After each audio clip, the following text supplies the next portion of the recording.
Fantastic game, a great effort by the girls. I told my coach this morning, like we not come back good all year.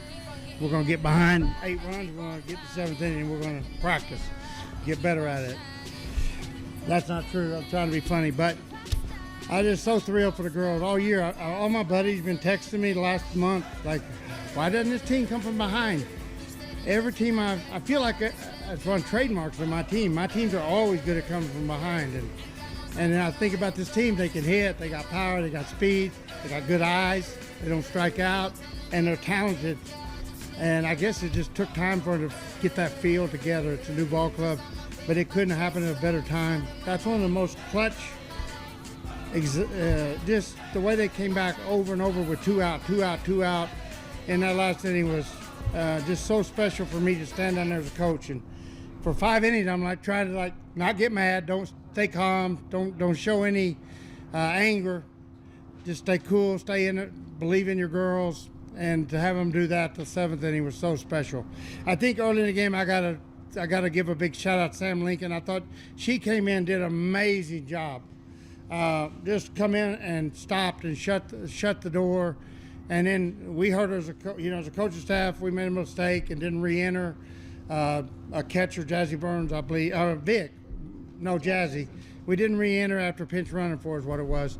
And, it's one of the things that happen in a big pressure game. And she let that, she just struck the girl out and gives a home run. I thought that showed an enormous amount of mental resilience and mental fortitude not to let that snowball and not let the game get away from us more than it did and kept us in striking distance. So I want to give Sam Lincoln, I thought she was absolutely amazing for us today. And then I want to just credit my whole team because we used so many people, Loggy, everybody played, Jazzy, Vic, Lauren. There was a lot of people got to contribute, and I just couldn't be prouder of my team as a team.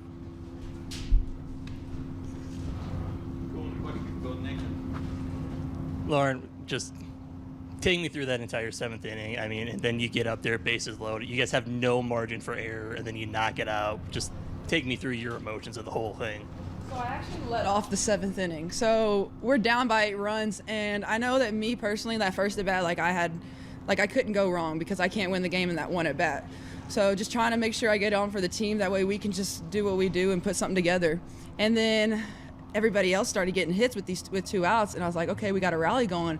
Like, we're playing for each other now. You can really see everybody come together in the dugout, and the energy's just electric at this point. And then I go back up, and then hearing the crowd cheering and everything, I felt so calm and at peace in that at bat, and I just knew I had to get inside the ball, and then good things will happen. For both of you, have either of you ever been part of something like that before?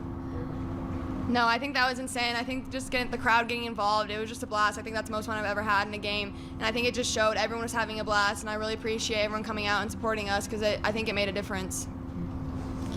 And Taylor, just kind of take me through yours. I mean, they get the run back on you in the 8th. Is it just kind of like, we came back from way worse than this. This is nothing for us now? Yeah, I think I had the easiest job. My teammates in front of me set me up pretty well. Just getting on base, me moving the runner, everyone taking their walks, doing their part of the job. And all I had to do was just score a runner 60 feet. So I really appreciate my team for setting me up for this. Lauren, you talked about hearing the crowd. Did you hear them on your first at-bat? They were Raider power. They still believed when you went up there to hit to start off the inning? The first at bat, I actually did not hear them. I was a little more locked in, okay, do this for my team, got to get in, dialed in. But the second at bat, I felt loose, and that's I think why I got to be able to hear them. You've been a part of a lot of big moments, even just at Texas Second before that. What is that about yourself you think that allows you to come through in moments like this? I don't think it's just me. I think it's the people around me on the team, setting the moments up and just allow me to be in the position that I get in whenever it comes. Taylor, this is your first year here. You got to experience the crowd, full Red Raider force in this. What was your kind of reaction to them rooting you guys on all the way to the end, and then the pandemonium there late in the game? Yeah, no, I really appreciate them. It was a little quiet at first. We weren't giving them much to cheer about. So once we started the rally, they made a big part of us. I think we were all getting into it. I think me and Loggy came out the dugout a couple times to do a little Raider power, but I think it was just a blast, and it really helped us.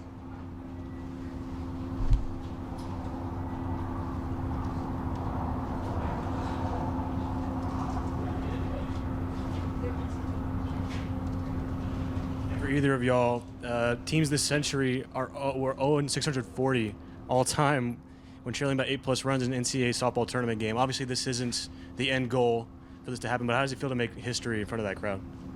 I think it feels awesome. I mean, this team wants to make history just for the program and the school itself, so it's just really cool to be able to start with the one history at a time. It just shows us that we're tough and we can compete, and it really made a statement today.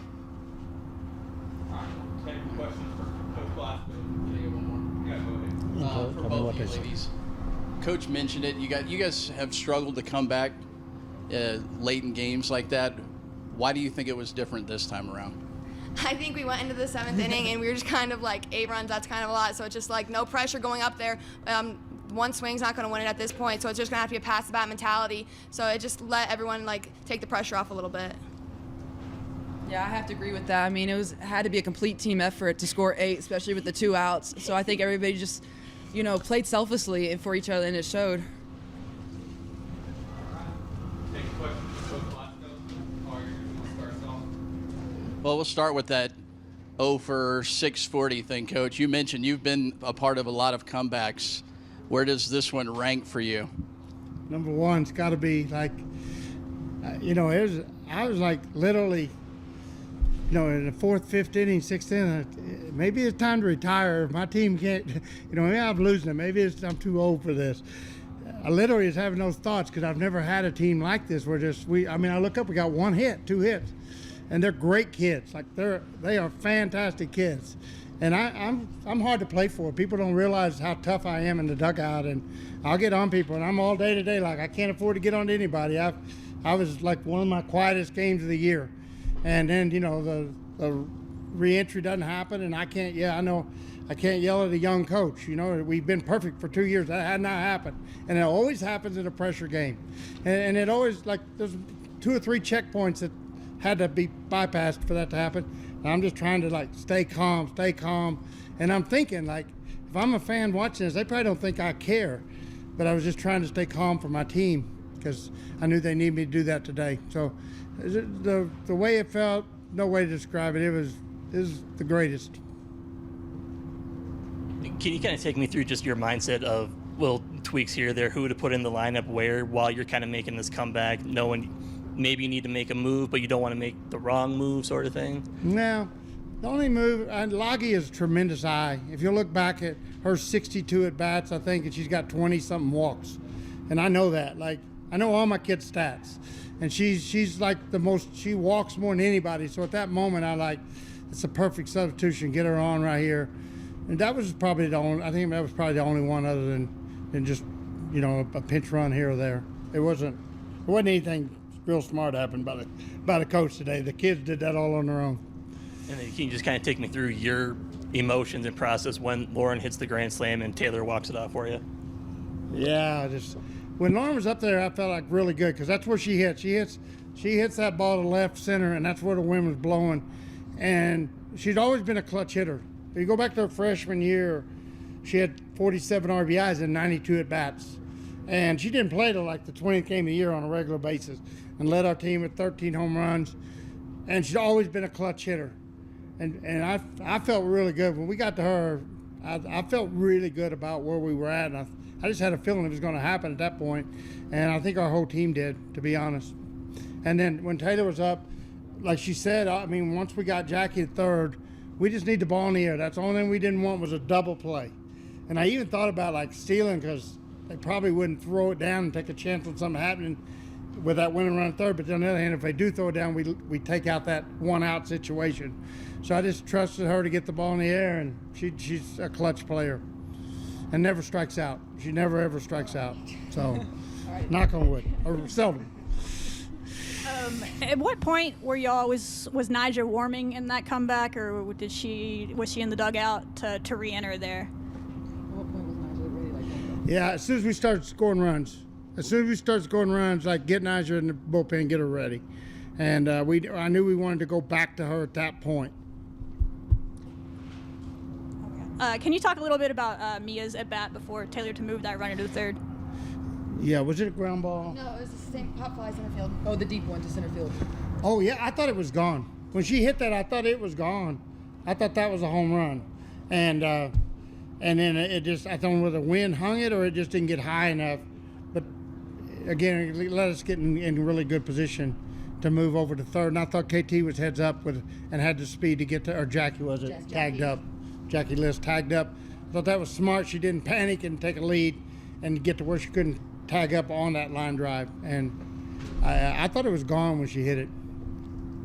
Then just how many times did you have to redo your post-game speech you were going to give to the team? And then how much of it is just keeping this momentum into tomorrow now? Like in the fourth inning, fifth inning, I called one of the players, Alana, down. I said, hey, Alana, just think ahead here. If we don't make a comeback here, this one is 4-0. I'm not going to say a word about winning 67 series in a row. I'm not going to say anything. I'm going to love them up. I can't get on to them post-game speech. I've got to love them up.